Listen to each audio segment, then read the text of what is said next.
Les échos du passé, l'aventure de Jean-Pierre Moreau à Göbekli Tepe. Un écho au-delà du temps, un murmure caché dans les profondeurs de l'âme. La réincarnation est-elle une croyance ou une réalité concrète? Les pages poussiéreuses des vies antérieures sont-elles gravées dans nos codes génétiques ou résonnent-elles dans les labyrinthes infinis de l'univers? À la recherche de ces questions anciennes, Jean-Pierre Moreau s'est perdu dans l'atmosphère mystérieuse de Göbekli Tepe. Malgré ses liens étroits avec l'État, Jean-Pierre, l'un des archéologues français les plus respectés, mène une quête personnelle. D'étranges images dans son esprit l'attirent vers l'ancienne terre des Sumériens, vers le mystérieux temple de Göbekli Tepe. Un temple dans la tête, l'appel de Göbekli Tepe, dans ses rêves, et même dans sa vie éveillée, il voit un temple où s'élèvent d'immenses piliers de pierre, ornés de symboles mystérieux. Ces images lui rappellent l'époque des Sumériens, cette période ancienne où Göbekli Tepe a été construit. Les figures animales, les visages humains et les motifs géométriques des piliers de pierre lui étaient d'eau familiers. C'était comme s'il avait déjà vu ces symboles et touché ces pierres. Lorsqu'il réalisa que le temple qu'il avait en tête était Göbekli Tepe, son cœur se mit à battre rapidement. Göbekli Tepe est l'un des plus anciens temples de l'histoire de l'humanité, et Jean-Pierre est prêt à tout pour percer les secrets de cette ancienne structure. Trace d'une vie antérieure, la profondeur des souvenirs. Les souvenirs de Jean-Pierre ne se limitent pas à des images visuelles.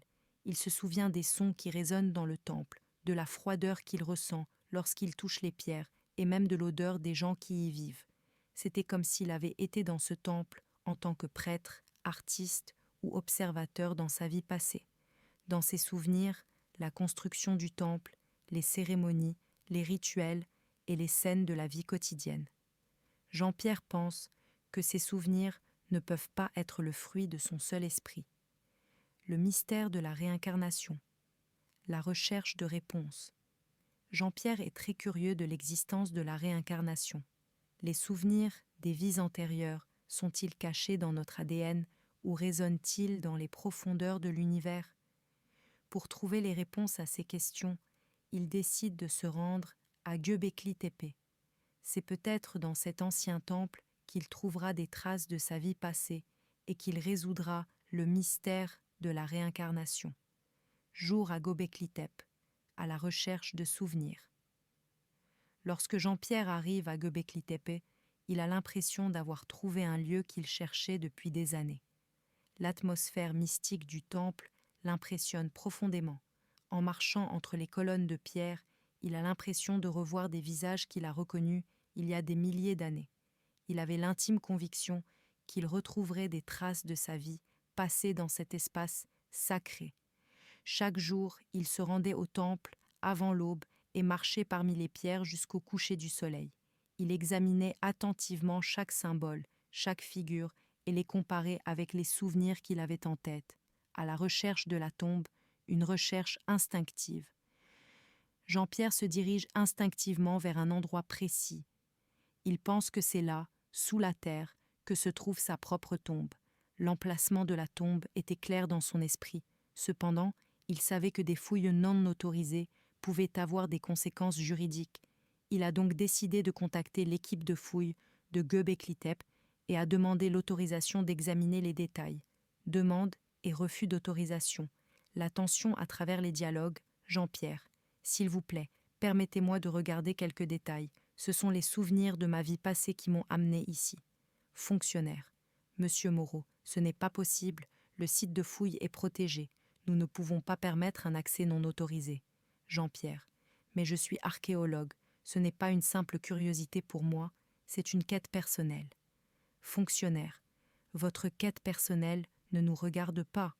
Vous devez respecter la loi. Débats verbaux et racisme. L'escalade par le dialogue. Jean-Pierre. Vous n'êtes qu'un bureaucrate, vous êtes incapable de comprendre les secrets du passé. Fonctionnaire. Vous êtes aussi un étranger arrogant. Vous n'avez pas le droit d'imposer vos règles dans notre pays. Jean-Pierre. C'est du racisme. Vous m'arrêtez parce que je suis français. Fonctionnaire. Ce n'est pas du racisme, c'est du patriotisme. Nous préservons notre propre histoire. Procédure judiciaire. Le conflit par le dialogue, la salle d'audience bourdonne d'intérêt de la part de la presse internationale et de la foule curieuse. Le juge, Monsieur Moreau, avez-vous des preuves concrètes de vos allégations? Jean-Pierre, Monsieur le juge, les preuves sont dans mon esprit. Mes souvenirs de ma vie passée sont cachés dans chaque pierre de ce temple. L'avocat turc, Monsieur le juge, ces allégations manquent de fondement scientifique. Mon client invente ces histoires pour faire des fouilles sans autorisation. Avocat français, mon client est un archéologue respecté. Il suit les souvenirs de sa vie passée avec une curiosité scientifique. Avocat turc, la curiosité scientifique, c'est un fantasme. Et Lara, témoin. Votre honneur, les scans géoradars montrent une structure cachée à l'endroit décrit par Jean-Pierre. Avocat turc, les scanners géoradars peuvent montrer des structures cachées n'importe où.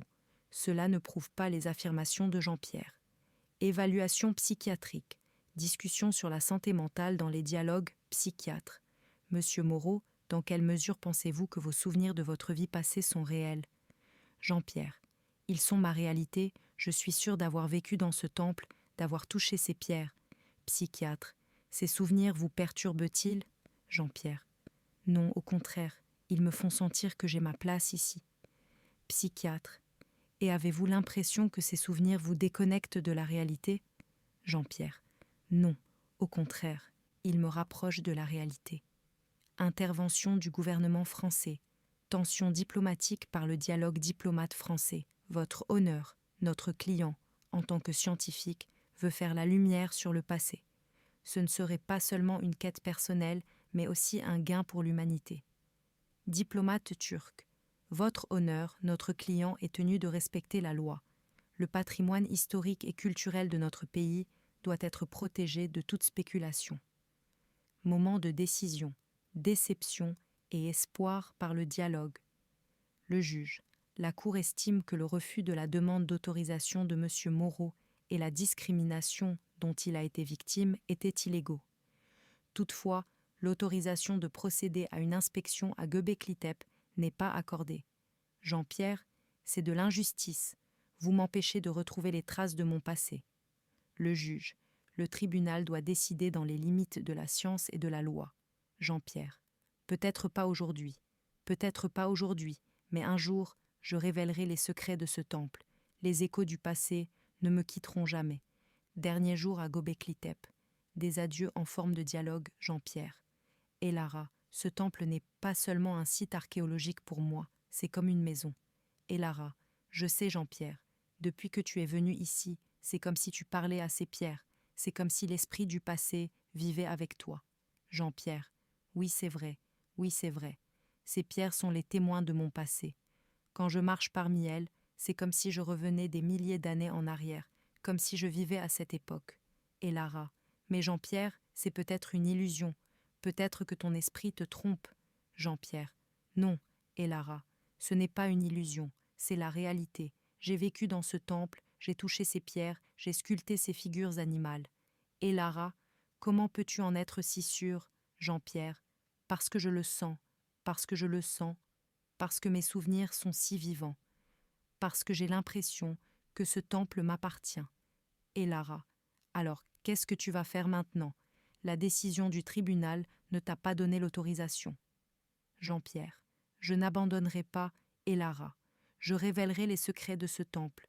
Peut-être pas aujourd'hui, mais un jour, ces pierres parleront.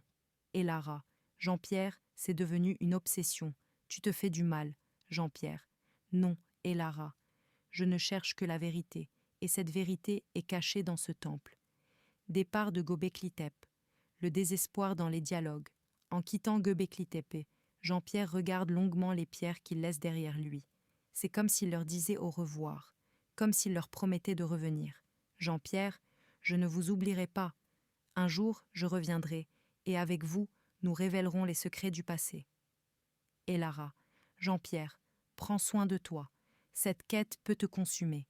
Jean-Pierre, ne t'inquiète pas, et Lara, ne t'inquiète pas, et Lara, je continuerai à écouter les échos du passé. Retour à Paris, la solitude dans les dialogues.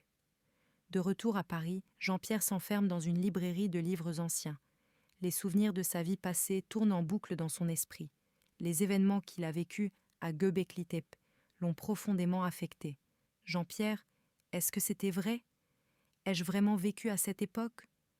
Jean-Pierre est tombé sur une tablette sumérienne en feuilletant des livres anciens. Les symboles qui y figurent lui semblent familiers. C'est comme s'il avait déjà vu ces symboles. Jean-Pierre. Ces symboles. Je les reconnais. Ils étaient aussi sur les pierres de Göbekli Tepe. Jean-Pierre examine attentivement la tablette. L'écriture sur la tablette était en sumérien. Jean-Pierre ne connaissait pas le sumérien, mais il a essayé de déchiffrer la signification des symboles. Jean-Pierre. Peut-être que cette tablette peut m'aider à percer les secrets de Göbekli Tepe. Une nouvelle quête. La détermination par le dialogue. Jean-Pierre commence à étudier la tablette sumérienne. Il décide d'apprendre la langue sumérienne pour déchiffrer la signification des symboles. Jean-Pierre demande également à Elara de l'aider dans cette nouvelle quête. Jean-Pierre, Elara, cette tablette peut m'aider à percer les secrets de Göbekli Tepe. Aide-moi à apprendre la langue sumérienne. Elara. Jean-Pierre, ce sera très difficile. Le sumérien est une langue très compliquée. Jean-Pierre. Je sais, Elara. Je sais, Elara, mais je suis déterminé. Je vais découvrir les secrets de ce temple. Jean-Pierre et Elara ont commencé à apprendre la langue sumérienne en travaillant ensemble. Chaque jour, Jean-Pierre trouve de nouveaux indices sur sa vie passée. Les secrets de Göbekli Tepe se dévoilent peu à peu. La recherche instinctive à Göbekli Tepe, thriller avec dialogue.